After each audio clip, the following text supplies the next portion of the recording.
An experience that I had that felt like a failure that I needed to learn how to reframe was my first marathon of my life. My name is Alexi Pappas, and I'm an Olympic long-distance runner, writer, and filmmaker. And I'd like to share a story with you about how I learned to reframe failure.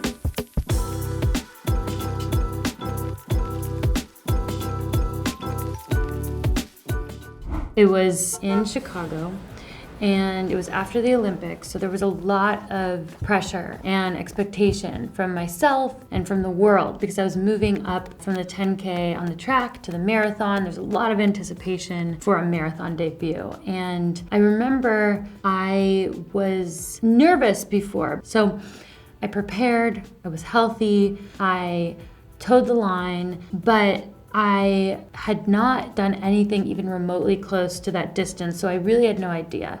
And I remember starting the race and understanding pretty early in the race that I was not going to be able to sustain the pace that I had set out for myself, which was the Olympic standard in the marathon, this certain goal. It was a little bit daunting because you're in the middle of a race, watching yourself feel like you can't do something that you set out to do, and you're only like 8 to 10 miles into a 26-mile race. So it's not even like, it's just 3 more minutes. It was like, it's just an hour and a half more time.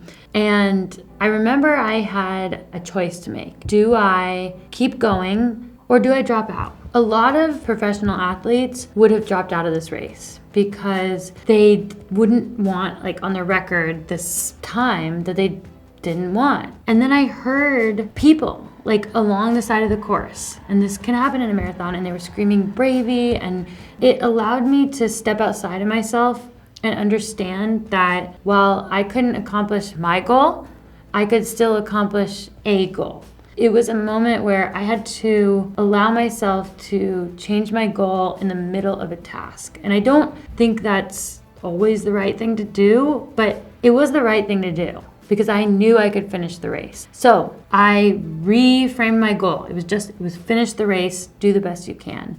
Every step of that race was really painful. You feel every moment of every minute like it's an hour. I remember people passing me, and it was almost like I was in a weird dream, but I just tried to give myself the grace to accomplish a goal, even though it was a different goal. When I crossed the finish line, I was really emotional. Like, I cried, and I think there was that overwhelming feeling of pride, and also I guess it was a little bit of humiliation in a way because I knew that people would know that that wasn't necessarily my exact goal. And there's that feeling always of like, what's the world gonna think of me?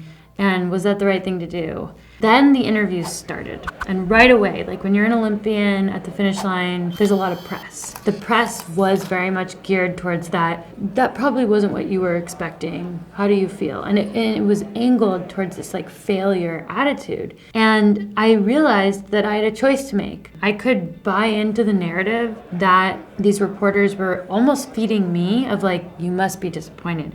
Or I could rather make my own cape. I could craft my narrative however I wanted. And I thought about, I think it was a physio of mine or a sports psychologist told me that fail should really mean first attempt in life, FAIL.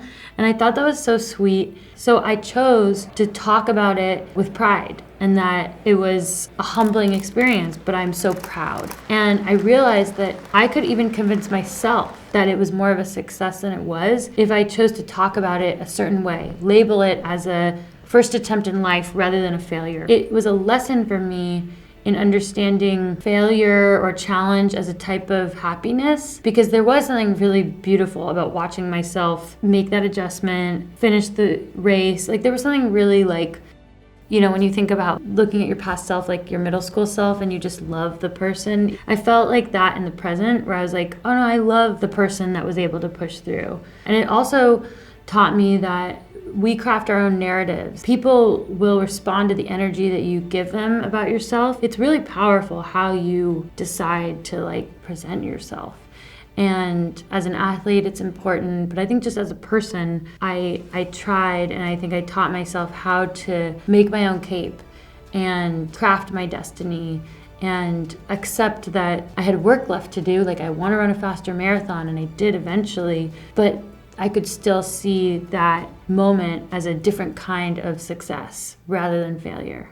So my best advice for you Bravies who might be experiencing like a rough patch or going through what you consider to be a failure is to think of it from like a future vantage point of someone who has made the most of that moment. So like while you're going through something, accepting that it's hard, but understanding that the actions you take can rewrite your whole history. So while you're in the challenging moment, trying to keep your head up to opportunities to rewrite that time, understanding that you really are like in charge of your narrative and you can empower yourself to come out a hero.